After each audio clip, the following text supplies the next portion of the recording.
nós vamos ver nessa videoaula princípios básicos da experimentação e também algumas estatísticas descritivas que são muito importantes para os experimentos agrícolas. Então vamos lá. Bom, os princípios básicos da experimentação. Primeiro deles, fator. O que é um fator? Fator é aquilo que se aplica a um ensaio de forma não homogênea. O que é isso? Quando nós temos um experimento, nós vamos aplicar alguma coisa. Em outras palavras, fator seria o tratamento que nós vamos aplicar. Então, se nós vamos aplicar um método novo de controle de pragas, por exemplo. Então, esse método novo é um fator que vai ser comparado com um tratamento padrão, tratamento testemunha. Então, nós temos um fator que é o novo método de controle de pragas. Nós podemos incluir um outro fator nesse experimento, por exemplo, cultivar. Então nós temos já dois fatores, certo? Então aqui tem alguns exemplos, né? Cultivar, quando se testam várias delas, adubação, ao se comparar diversas formulações, fungicidas, condições de armazenamento e por aí vai. Então, fator é aquilo que se aplica a um tratamento de forma não homogênea, ou seja, nós vamos alterar os níveis daquele fator para se encontrar o resultado, certo? Bom, nível. O que é o nível? Nível são as diferentes manifestações de um fator. Então, se nós temos diferentes doses de um fungicida, por exemplo, cada dose dessas é um nível do fator fungicida. Então, temos outros exemplos aqui, dose de adubo, temperatura de fermentação. São exemplos, então, de níveis, né? Então, nós vamos testar dose de adubo 0, 100, 200, 300. Cada dose dessas é um nível. Tratamento. Tratamento muito parecido com o fator, então é cada um dos níveis de um fator. Então, no exemplo usado no fator, diferentes cultivares. Então, nós temos cultivar A, B, C e D. Então, cada cultivar dessas também é um tratamento. Então, tratamento pode ser também dose 0, dose de 100, dose 200, dose 300 é um adubo. Então, é muito parecido com nível, né? Testemunha. O que é a testemunha? Testemunha é um tratamento onde não se aplica o que tu está querendo testar. Por exemplo, a ausência de dose de adubo. Então, pode ser ausência ou pode ser aplicação de um fator usual, ou seja, um tratamento padrão. Também é muito encontrado em trabalhos tratamento padrão. Ou seja, você já tem rotineiramente o uso de um determinado produto, por exemplo, e aí tu quer testar um novo produto. Então, você usa o tratamento padrão e esse novo tratamento, certo? Então, aqui exemplo, cultivar recomendada para o cultivo na região, dose recomendada de um fungicida X. Então, por exemplo, eu tenho uma variedade de uva que se adapta muito bem à região da Serra Catarinense. Aí eu tenho uma outra variedade de uva nova sendo introduzida, então eu vou comparar com esse tratamento padrão, que é essa variedade já usada na região, para ver se esse tratamento novo, essa nova cultivar, é melhor ou pior do que a atualmente usada. Muito bem, repetição. O que é repetição? Repetição é a aplicação de um mesmo tratamento em várias parcelas, ou seja, eu tenho um tratamento novo para controle de pragas. Então eu vou repetir a aplicação desse tratamento novo em várias parcelas. Então eu vou fazer repetições. Para que é importante ter repetições? Quando nós fazemos um experimento, a gente tem o problema do erro experimental. Então nós não conseguimos manter estritamente as mesmas condições para todas as unidades experimentais, só diferir o tratamento. A gente tem que buscar isso, mas ocorre que alguma variaçãozinha acaba acontecendo. Então nós temos esse problema. Então, com as repetições, nós conseguimos, através da análise estatística, avaliar o quanto ocorreu de erro experimental e se, com os dados obtidos, é possível chegar a uma conclusão que o tratamento A é melhor que o tratamento B, por exemplo. Ou o erro é tão grande a ponto de não chegar-se a uma conclusão. Logicamente, o tratamento A pode ser igual ao tratamento B, e isso ser, de fato, né, o resultado. Entretanto, o erro deve ser mínimo. Então, se minimiza o erro usando repetições.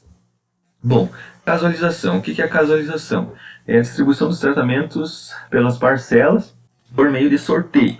Então, casualização nada mais é do que sorteio. Então, nós vamos ter a área, por exemplo, várias fileiras de uva, de videira.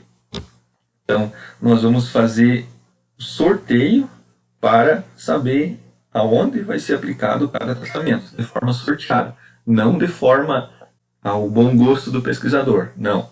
Então tem que se sortear para garantir que os erros sejam independentes, ou seja, que o erro entre as parcelas vai estar beneficiando ou piorando algum tratamento, mas de forma aleatória. Controle local, então o que é esse controle local? Ele deve ser usado quando a área experimental é heterogênea. E aí nós temos um delineamento chamado bloco ao acaso, que ele é usado para fazer esse tal de controle local. Então o delineamento, o que é o delineamento? É um esquema, né, um arranjo do experimento para fazer a distribuição dos tratamentos. E aí nós veremos na aula seguinte sobre os tipos de delineamentos e qual que é a situação em que se deve usar cada um deles. Muito bem. Blocos. Então, blocos é um conjunto homogêneo que contém todos os tratamentos. Então, quando nós temos uma área experimental heterogênea, por exemplo, um pomar, então nós temos diferenças, pequenas diferenças entre regiões daquela quadra que nos levam à necessidade de usar blocos. Então a gente faz blocos casualizados, então cada bloco ele vai ser homogêneo, ele vai ter uma homogeneidade de todos os fatores, e entre os blocos terá uma certa variação pequena, mas que não vai influenciar na resposta dos tratamentos. Não vai influenciar de forma a te conduzir a concluir algo errado. Bom, agora nós veremos algumas medidas de variabilidade que são bastante importantes na experimentação. A primeira delas é a variância. O que a variância mostra? Mostra o quanto distante cada valor que tu coletou ele está do valor médio. Então a variância, para se calcular ela, então se faz um somatório do valor observado menos a média elevado ao quadrado dividido pelo número de observações menos 1. Então essa aqui é a fórmula, então nós vamos usar ela no Excel na sequência para obter a variância, certo? Desvio padrão. Então o que o desvio padrão ele nos informa? Ele dá uma noção da magnitude do erro que a gente tem no conjunto de dados. Quanto maior esse desvio padrão, maior é a variação entre as repetições dentro do mesmo tratamento. O desvio padrão geralmente ele vem em tabelas, gráficos de artigos científicos, como um dos exemplos é como o apresentado aqui. Então aqui tem a média de notas obtidas para teste de aceitação de cultivares de banana grupo maçã. Então aqui tem a média, seguida de mais ou menos o desvio padrão, ou seja, dá uma magnitude do quanto esse valor está longe da média deste tratamento. Então aqui tem para cor, aroma, textura e sabor. Quanto maior esse valor, mais variação tem entre as repetições. E o coeficiente de variação? Então o coeficiente de variação está relacionado com essas medidas anteriores. Ele dá uma precisão em termos percentuais o quão distante aqueles dados estão da média. Então, qual que é o desvio? E para calculá-lo, se faz 100 vezes o desvio padrão dividido pela média. Então, nós vamos fazer depois no Excel essas medidas.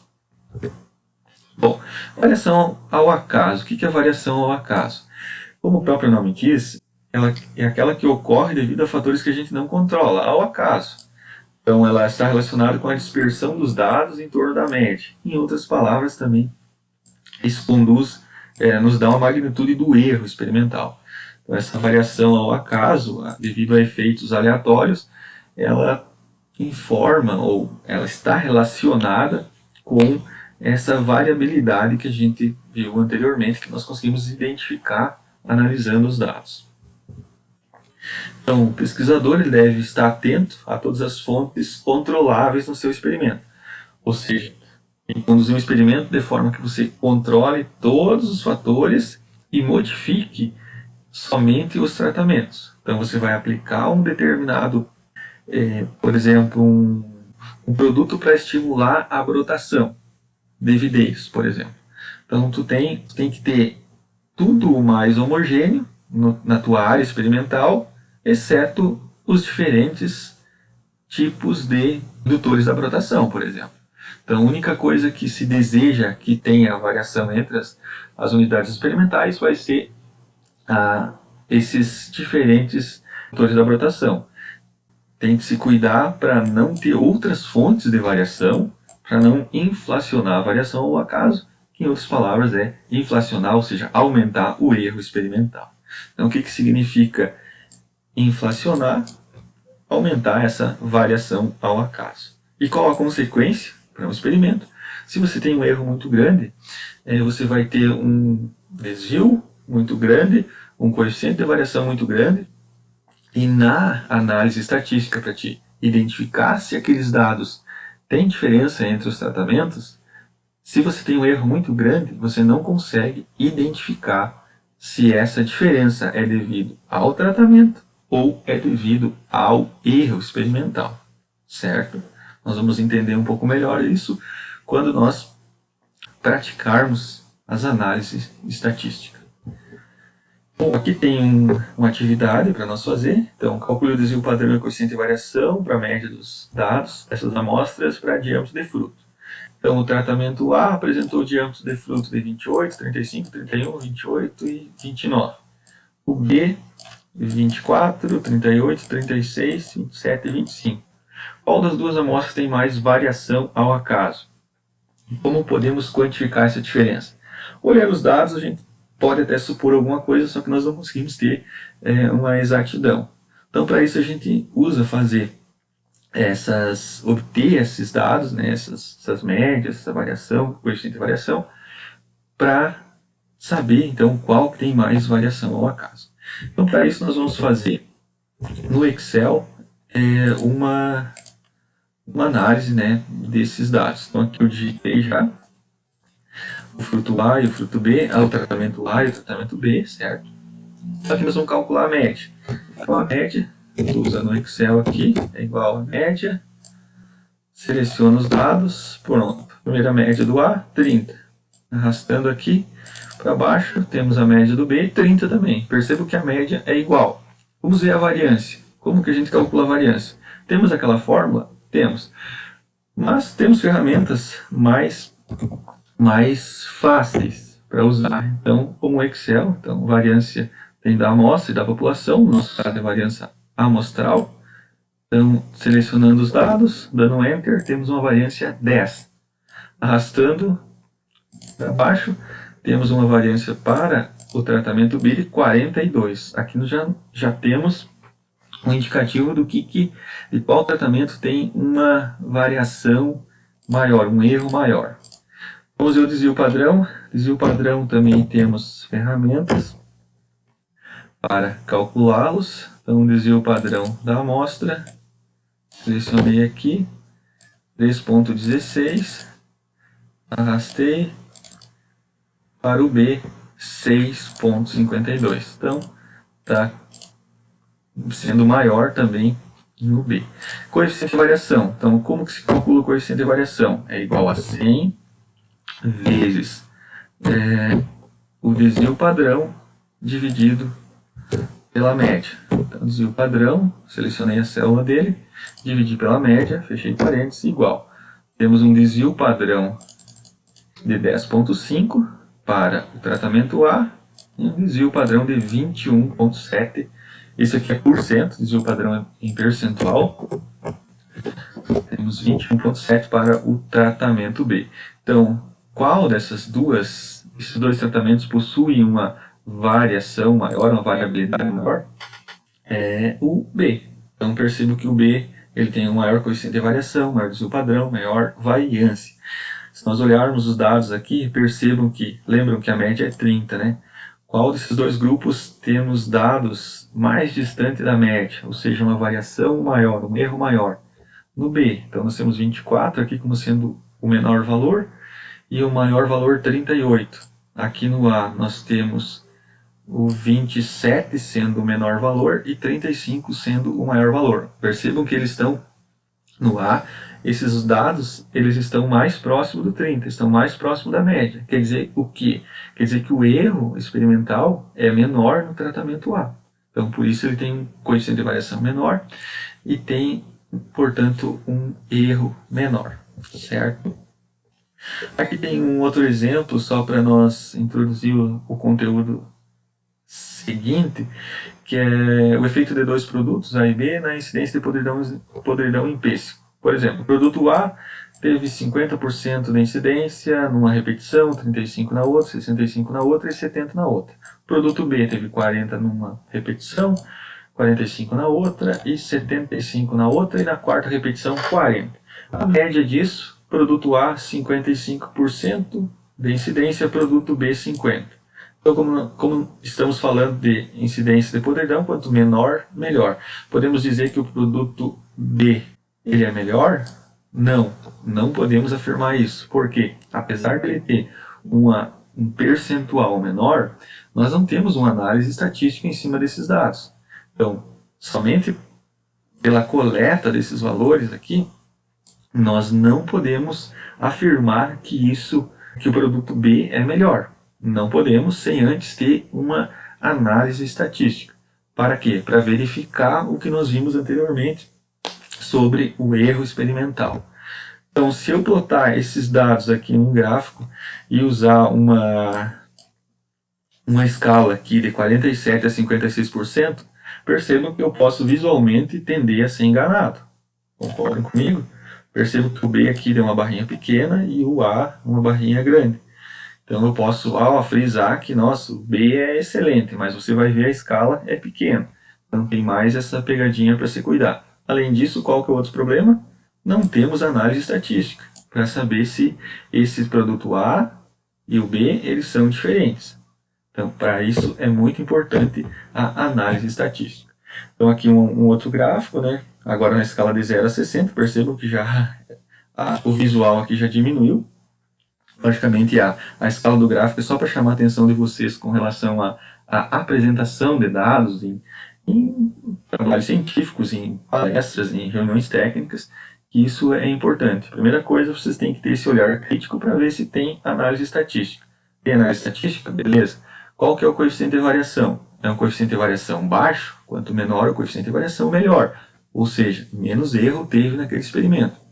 Então, mais confiável é esses dados.